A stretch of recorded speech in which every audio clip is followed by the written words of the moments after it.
ಸಿಬಾ ಮೆಹಂದಿ ಆಯೋಜಿಸಿದ ಮೆಹಂದಿ ಹಾಕುವ ಸ್ಪರ್ಧೆ, ಮಕ್ಕಳ ಕೈಗಳಲ್ಲಿ ಅರಳಿದ ಕಲಾತ್ಮಕ ವಿನ್ಯಾಸಗಳು.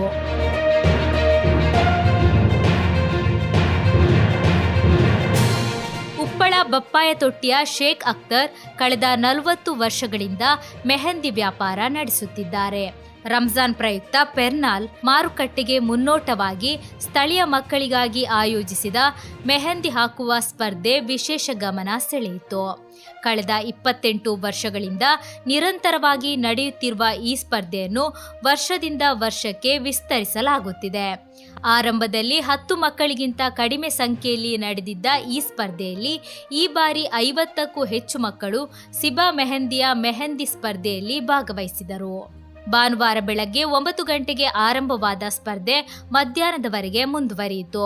ವಿಜೇತರಿಗೆ ಟ್ರಾಫಿ ಸೇರಿದಂತೆ ಬಹುಮಾನಗಳನ್ನು ವಿತರಿಸಲಾಯಿತು.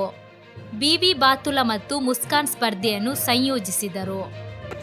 എല്ലാ റംസാനിലും ഈ മത്സരം ഇവിടെ നടക്കുന്നത്. ഇത് 28 വർഷമായിക്കൊണ്ട് വരികയാണ് ഈ മത്സരം. രാവിലെ മുതൽ 50 പേരാണ് ഈ മത്സരത്തിൽ പങ്കെടുത്തത്.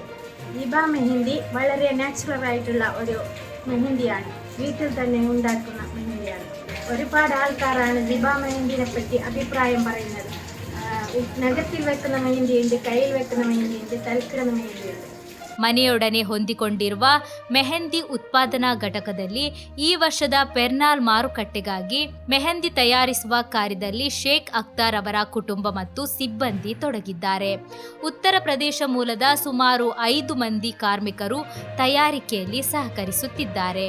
ಪೆರ್ನಾಲ್ ಮಾರುಕಟ್ಟೆಯಲ್ಲಿ ಲಕ್ಷಾಂತರ ಮೆಹಂದಿ ಟ್ಯೂಬ್ಗಳನ್ನು ಶೇಖ್ ಅಖ್ತರ್ ಮಾರಾಟ ಮಾಡುತ್ತಾರೆ. ಕೇರಳದಲ್ಲಿ ಎರ್ನಾಕುಳಂವರೆಗೆ, ದಕ್ಷಿಣ ಕರ್ನಾಟಕ ಹಾಗೂ ಮಹಾರಾಷ್ಟ್ರದಲ್ಲಿಯೂ ಸಿಬಾ ಮೆಹಂದಿಗೆ ಉತ್ತಮ ಬೇಡಿಕೆ ಇದೆ ಎಂದು ಅವರು ಹೇಳಿದರು.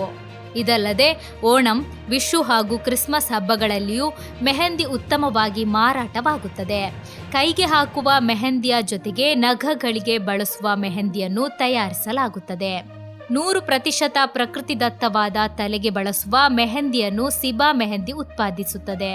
ಕಾಸರಗೋಡು ಜಿಲ್ಲೆಯಲ್ಲಿ ಸಿಬಾ ಮೆಹಂದಿಗೆ ಹೆಚ್ಚಿನ ಬೇಡಿಕೆ ಇದೆ ಎಂದು ಶೇಖ್ ಅಖ್ತರ್ ತಿಳಿಸಿದ್ದಾರೆ.